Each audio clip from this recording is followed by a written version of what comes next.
I am ready. Serbisyong totoo ng GMA News. Hanggang Eastern Visayas, nakaapekto ngayon ang tail end ng isang cold front ayon sa Pag-asa. Kaya naman naglabas ang ahensya ng rainfall advisory sa ilang bahagi ng Bohol, Leyte at Southern Leyte.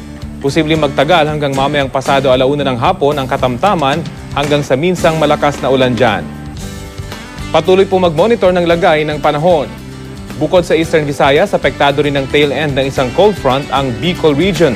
Sa datos ng Weather Central, makararanas ng makulimlim na papawirin ang Southern Luzon. Habang mahihinang ulan at bahagyang maulap na langit naman ang mararanasan sa iba pang bahagi nito.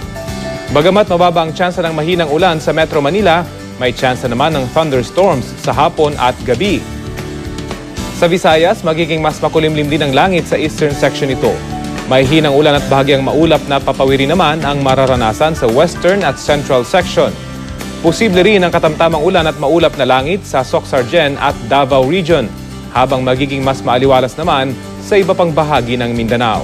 Dahil pa rin sa malakas na hanging amihan, aabot sa mahigit 4 na metro ang taas ng alon sa mga seaboards ng Northern Luzon at maging sa eastern seaboards ng Central at Southern Luzon.